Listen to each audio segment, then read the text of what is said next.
Hello friends, आज की इस वीडियो में हम बात करेंगे कि how to manage your expenses. If you are a real estate agent या फिर आप रियल स्टेट एजेंट बनना चाहते हैं तो it is very important to understand कि आप अपने खर्चों को कैसे मैनेज करेंगे। ये इसलिए इंपॉर्टेंट है क्योंकि हमारे पास कोई स्टॉक इन हैंड तो होता नहीं है, हमारे कोई कैपिटल एक्सपेंडिचर होते नहीं है। जो भी हम पैसा कमाते हैं उसको हम कैसे एफिशिएंटली अपने बिजनेस में या फिर अपनी पर्सनल लाइफ में कैसे उस पैसे को यूज़ करते हैं, वो सबसे ज़्यादा इंपॉर्टेंट है। दोस्तों, रियल स्टेट सेक्टर में ऐसा कोई फिक्स फार्मूला नहीं है या फिर कोई ऐसा एक फिक्स फॉर्मेट नहीं है जहां पर हमें ये पता चले कि हम अपने खर्चों को कैसे मैनेज करें, कैसे डिफरेंट डिफरेंट डिपार्टमेंट में उसको अलोकेट करें। इसी वजह से 70 to 80% लोग मनी मैनेजमेंट के अंदर फेल हो जाते हैं। आपकी प्रोफेशनल एंड पर्सनल दोनों ग्रोथ के लिए इंपॉर्टेंट है कि आप जो भी पैसा कमाते हैं उसको वेल मैनेज, वेल बैलेंस तरीके से उसको खर्च करें, ताकि जो फेजेस आते हैं, कभी अच्छा फेज होता है, कभी बुरा फेज होता है, तो किसी भी फेज में आपको पैनिक होने की ज़रूरत ना पड़े। जो मैं आज फार्मूला आपको बताऊंगा वो सबके लिए इंपॉर्टेंट है। या आपकी छोटी टीम साइज़ है, बड़ी टीम साइज़ है, सिंगल ओनर कंपनी है, पार्टनरशिप कंपनी है, बड़ी कंपनी है, राइट। ये फार्मूला सबके ऊपर अप्लाई होता है, इक्वली अप्लाई होता है। मैं एक एनिमेटेड लाइव एग्जांपल के माध्यम से इस वीडियो को आगे बढ़ाऊंगा। दोस्तों, मिस्टर हरदीप है, he is a real estate agent in Gurgaon. इनकी कंपनी का नाम है अरोड़ा एंड अरोड़ा एसोसिएट्स। ये बहुत हार्ड वर्किंग है, दिन रात बहुत मेहनत करते हैं, लेकिन he is always confuse how to manage expenses. अपने जो खर्चे में उसको कैसे मैनेज करूं, मैं कैसे उनको अलोकेट करूं। तो रियल प्रॉब्लम इनकी ये है कि एक तो मैं कैसे अपने जो पर्सनल एंड फैमिली यूजेस के लिए कितना फंड में निकालूं, and how much money should I allocate for various process.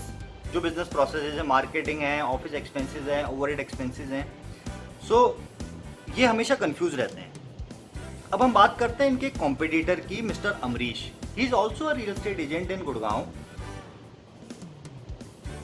He is average hardworking, मतलब ये इनके जितना हार्डवर्किंग नहीं है, ये एवरेज हार्डवर्किंग है। लेकिन फिर भी जो इम्पोर्टेंट बात है समझने वाली वो ये है कि he is more successful, right.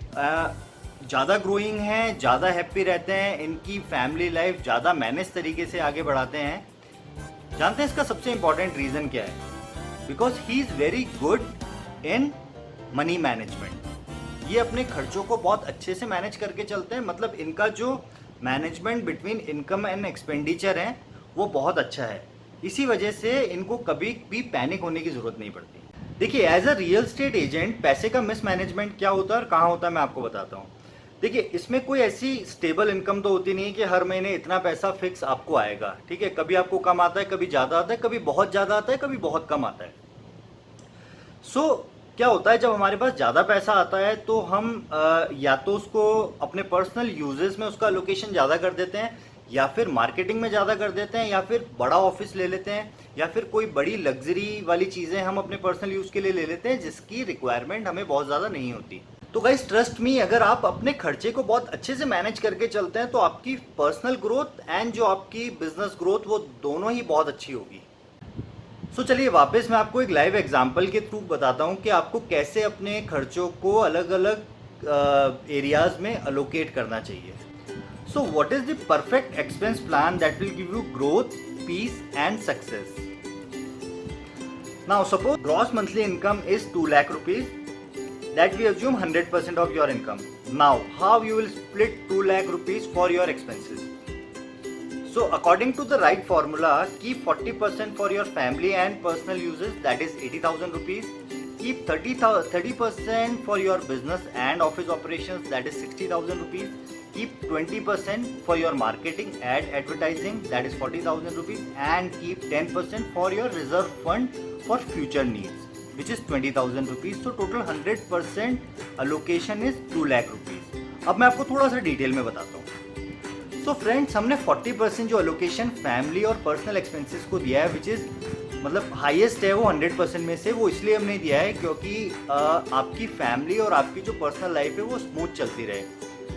Ultimately we are earning for our happiness and our family.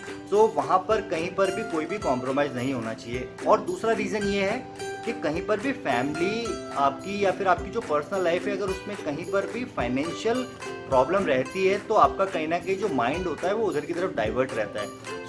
अगर आप अपने आप को बिल्कुल बिजनेस में डिवोट करना चाहते हैं तो आपको इस पार्ट पे थोड़ा सा फ्री होना पड़ेगा।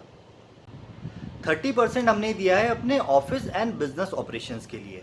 इसमें वो सारी चीज़ें आ गई जिससे आप अपने बिजनेस लाइफ को मैनेज करते हैं। जैसे आपका ऑफिस रेंटल हो गया, अगर आपका रेंटेड ऑफिस है तो आपके फ्यूल कॉस्ट हो गई, आपकी स्टाफ की सैलरी हो गई, आपके जो भी आपके टेलीफोन इलेक्ट्रिसिटी बिल्स हो गए, या कोई भी ओवरहेड कॉस्ट जिससे आपकी ऑफिस को आप ऑपरेट करते हैं, right. So that is 30%, which is 60,000 rupees, जो आपको अपने ऑफिस एक्सपेंसेस के लिए अलोकेट करना चाहिए।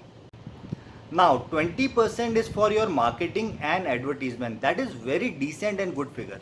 लेकिन यहाँ पर भी हम गलती क्या करते हैं कि अगर हमारा बिजनेस अच्छा चल रहा है तो हम कई बार इस पैसे को बचाने की कोशिश करते हैं।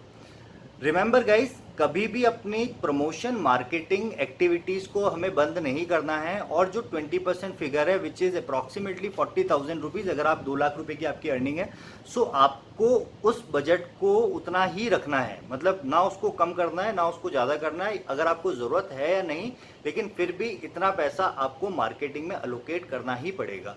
मेरे नेक्स्ट वीडियो में बताऊँगा कि वो मार्केटिंग में जो भी फंड आपको रखना है, उस फंड को आप कैसे कैसे किन किन अलग अलग टूल्स में आप उसको इन्वेस्ट करेंगे जिससे आपको बेस्ट आउटपुट मिले।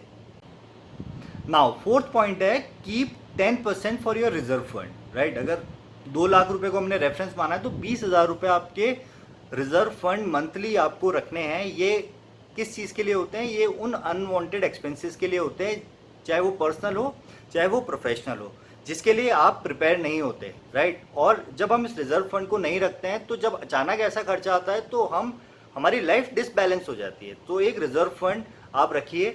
अगर कभी आपको फेस्टिवल्स पे अपने अपने क्लाइंट्स को गिफ्टिंग करनी है, आपको अपने क्लाइंट्स के लिए कोई पार्टी रखनी है, आपको अपने फैमिली को कोई सरप्राइज़ टूर देना है, या फिर कोई भी ऐसी चीज़ जो आपको लगता है कि आपको इन एडिशन करनी है और उस खर्चे की आपको ज़रूरत पड़ सकती है, तो ये 10% पैसा आप हमेशा अपने रिजर्व फंड के लिए रखिए।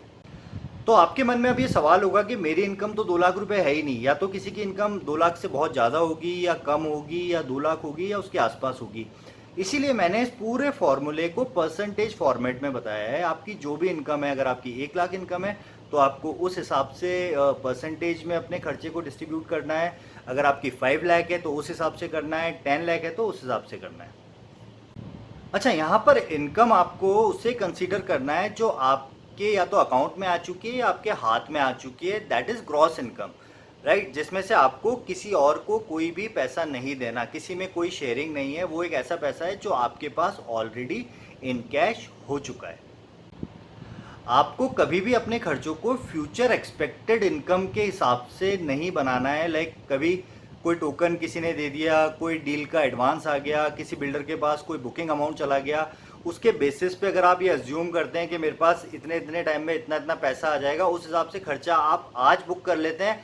ऐसी गलती रियल स्टेट में आपको कभी भी नहीं करनी है, क्योंकि बुकिंग्स का, डील्स का तब तक कोई कंफर्मेशन नहीं होता जब तक फाइनल रजिस्ट्रेशन नहीं हो जाता या फिर एक मेजर अमाउंट सेलर के पास नहीं पहुंच जाता।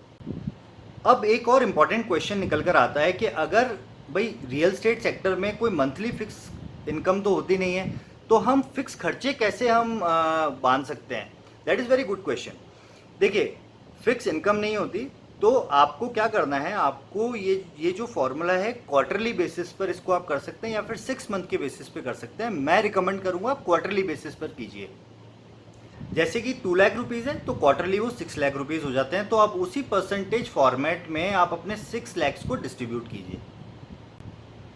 कहीं पर भी अगर आपकी इनकम का ग्राफ नीचे जाता है तो आपको इमीडिएट बेसिस पे अपने खर्चों पे भी एक्शन लेना पड़ेगा, उनको कहीं ना कहीं कट शॉर्ट करना पड़ेगा। गलती हम कहाँ करते हैं, हम ये सोचते हैं कि नहीं यार सब कुछ वापस स्मूथ हो जाएगा और 2 महीने निकाल लेते हैं और 6 महीने निकाल लेते हैं। बट जब वो 2 और 6 महीने आप निकालते हैं तो आपकी लायबिलिटीज़ बढ़ जाती है, क्योंकि कहीं ना कहीं आपकी इनकम कम हो गई है और आपने उसके अकॉर्डिंग एक्शन नहीं लिया। सिमिलरली जब आपकी इनकम बढ़ती है तो भी आपको एक्शन लेना है। अगर आपकी इनकम बढ़ती है और आपको लगता है कि आपके पास 2 लोगों की टीम है तो आपको 4 लोगों की टीम करनी पड़ेगी। आपके मार्केटिंग एक्सपेंसेस को भी उसी रेशो में बढ़ाना पड़ेगा। इसी वजह से इस स्टेप बाय स्टेप आपकी ग्रोथ और ज़्यादा बढ़ती जाएगी। So guys, I hope you like this video. Thanks for watching the video and friends please subscribe the channel and press the bell icon and don't forget to share, क्योंकि हो सकता है ये वीडियो आपके किसी फ्रेंड या family member के लिए भी हेल्पफुल हो।